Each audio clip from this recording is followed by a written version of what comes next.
Right now it's 6 rain showers, but we are going to see some snow before Thanksgiving. I'll have the forecast coming up. Search for Morgan Geyser is over. The new developments behind her attempted escape over the weekend. Later, it's the last day for families to pick up their Thanksgiving baskets for the Goodman Center's Basket Drive. How you can still help out. We welcome you to News 3 Now at 6. Good evening. Thanks for joining us. I'm Eric Franke. And I'm Sarah Carlson. We start with the weather, where we're going to watch several weather systems ahead of the holiday travel season. A busy stretch here, and that includes today, where we're seeing some rain, as Jacob mentioned, across southern Wisconsin. For more, let's get the first warn forecast. Jacob joins us now. Thanks, Eric and Sarah. Right now, just some scattered light rain across southern Wisconsin. This has been the case across a lot of the afternoon. And right now, there is a large chunk of our area not seeing these showers. And for the next 24 hours, on and off rain is expected to continue. Now, we may see a little bit more consistent rain for areas to the north later in this evening. And then once we get closer to Tuesday morning, we may see more consistent rain for areas to the south and to the east. Now, as we get into the afternoon Tuesday, it looks like we're not going to see a ton of precipitation, with a lot of dry weather but cloudy weather expected. And overall, this system is not going to produce a large amount of rainfall. The best chance of heavy rain will be a little bit later in the day on Tuesday, especially once we get past sunset and into the early overnight hours. We'll see some showers and maybe even a few isolated thunderstorms roll through. But once that rainfall moves through, the winds are going to shift out of the west northwest and really bring in that cold air, and that's going to lead to that snowfall beginning late Tuesday night, but especially impacting our area on Wednesday. Now, I'll talk more in detail about how much we'll see, and I'll also talk about just how cold it's going to get for your Thanksgiving. All those details will be coming up a bit later.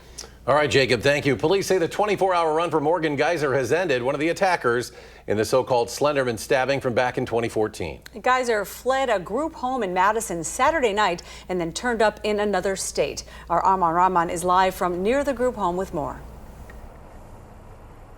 Concerning, that's the word that Waukesha County officials used a lot to describe the situation today.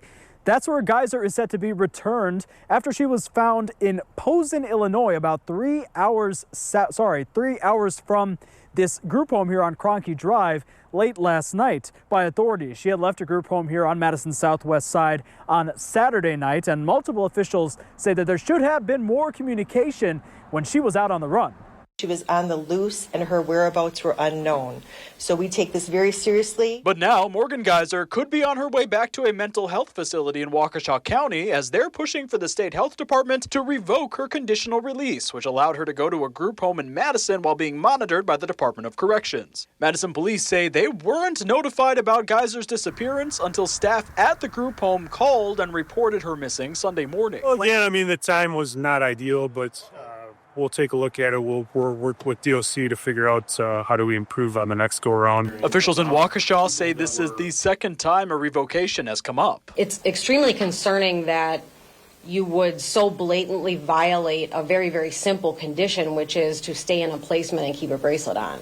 And that we have no idea what was going on is extremely concerning to the state, because immediately my thoughts went to the victim and keeping the community safe. The victim, Peyton Leitner, stabbed by Geyser in 2014 19 times, reportedly to appease the online horror character Slender Man, while her friend Anissa Wire egged her on. Waukesha District Attorney officials say neither Leitner nor her family were ever notified by any agency that Geyser was on the loose. At 12:20 this afternoon, they still had not been informed by any other agency other than our own that she had escaped, which is very concerning. There is a provision in the law that does require notification of victims' families. John Gross is a law expert at UW-Madison. Geyser was originally sentenced to 40 years in a mental health institution before she was granted her conditional release by a Waukesha County judge back in March.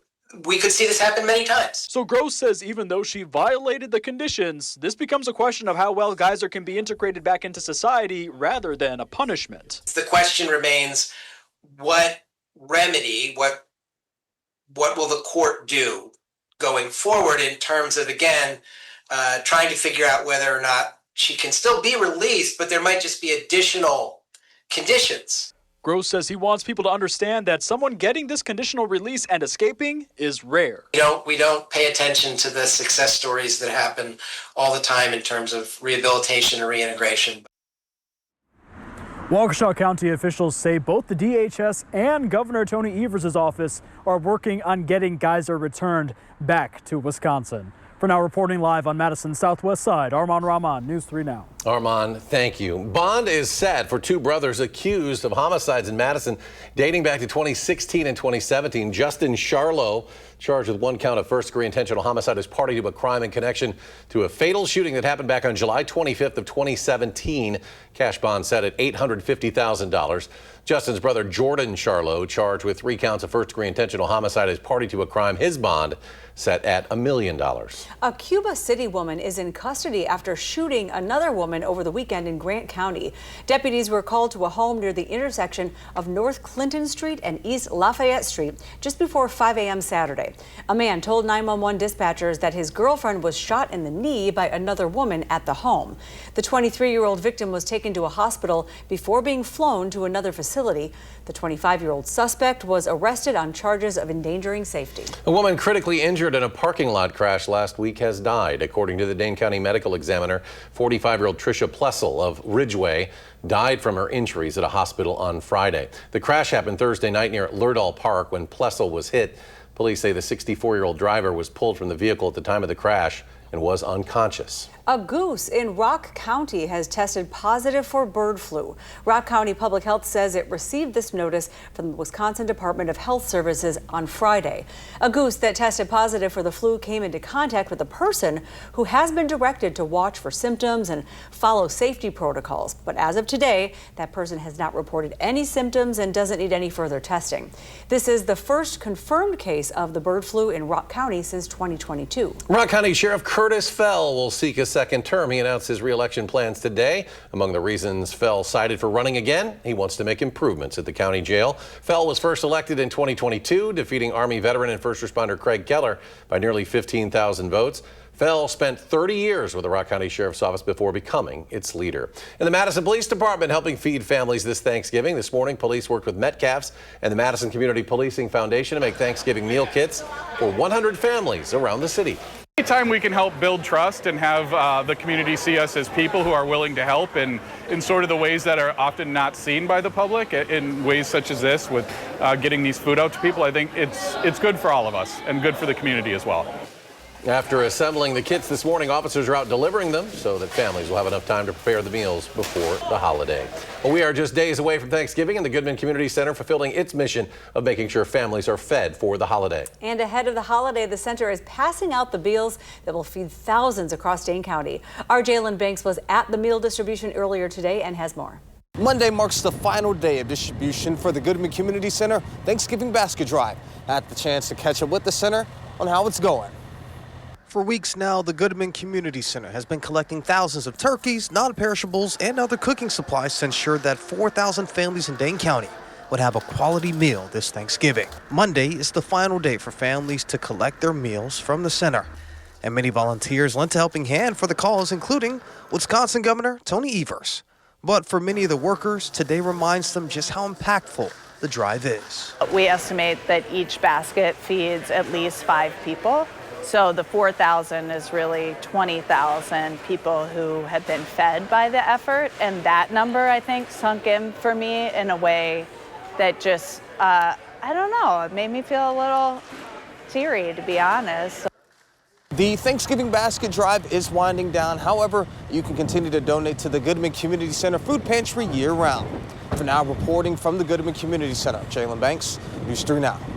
Definitely an amazing effort. Thank you, Jalen. And you can still donate to families who are in need year-round, either in person or on the Goodman Center website.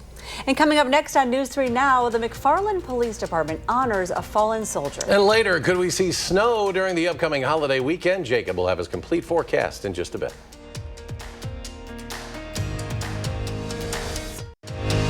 You're watching News 3 Now at 6.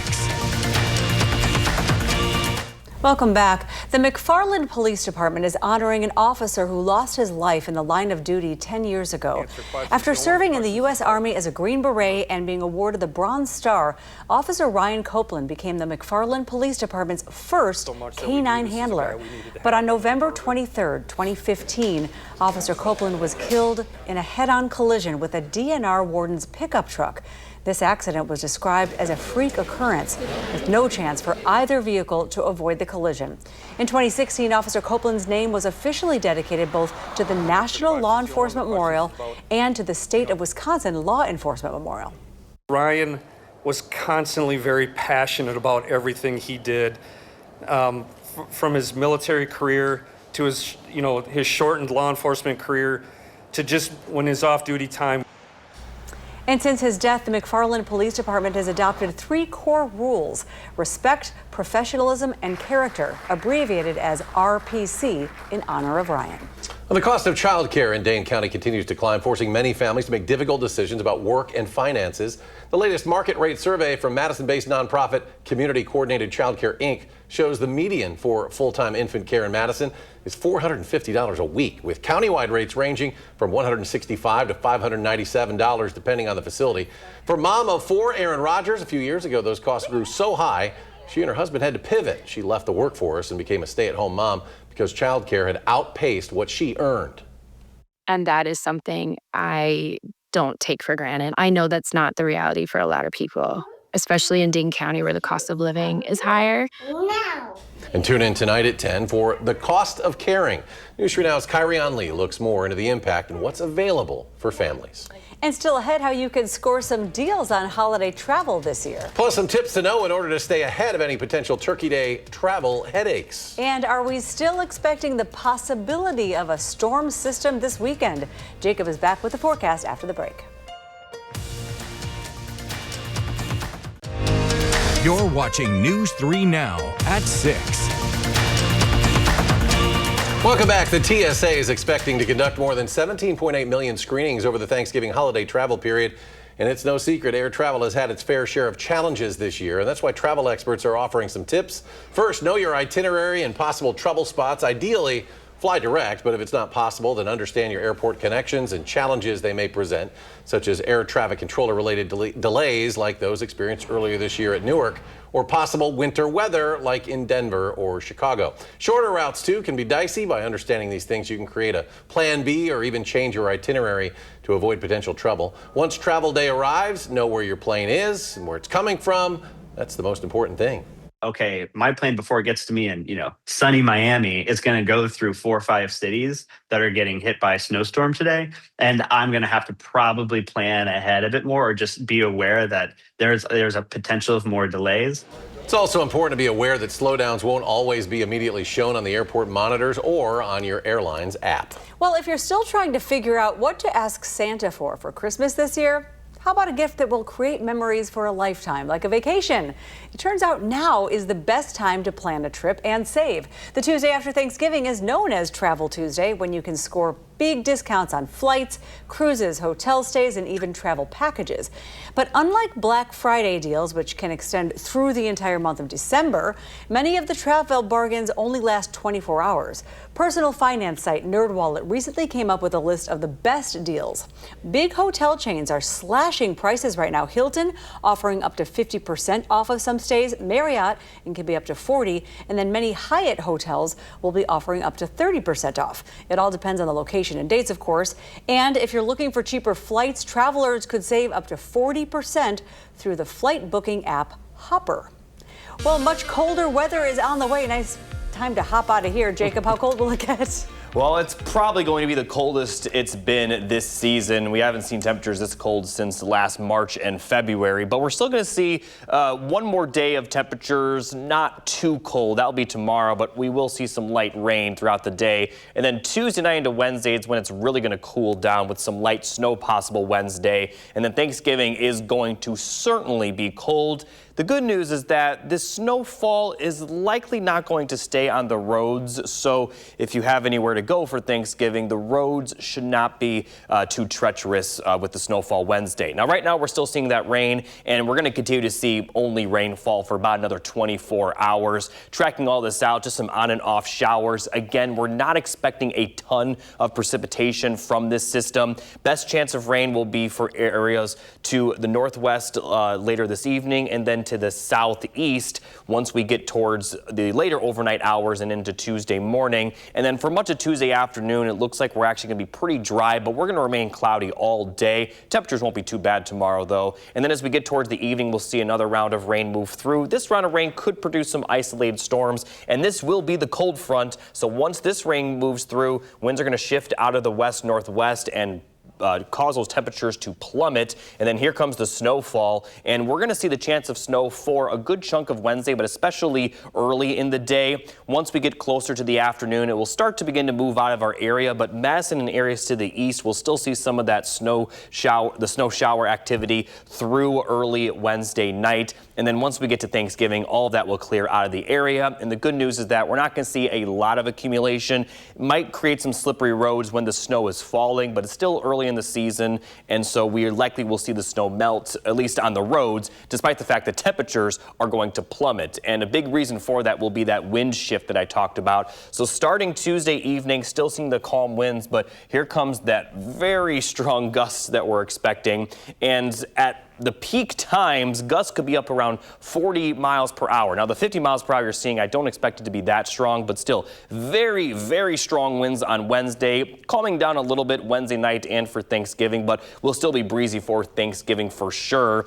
And not only will the actual temperatures be much colder, but the wind chills will as well. So wind chills Wednesday morning in the teens, then Thanksgiving morning, they're going to be in the single digits. So very, very cold temperatures. And then for the afternoon hours, the highs are only going to get to around 30 for Thanksgiving and Black Friday. And I haven't even talked about next weekend's system, which could be even bigger across our area, but a lot can still change between now and then. But what is going to for sure happen will be those cold temperatures, and we are going to see a good chance of snow Wednesday, although, like I mentioned, not going to see a ton of accumulation.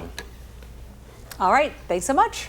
And Nash is here, getting ready for sports, and some Badger athletes looking ahead to life after Wisconsin, right? Yeah, for sure. Coming up in sports, Mimi Collier making big moves along with another one of her teammates. That and more next on News 3 Now.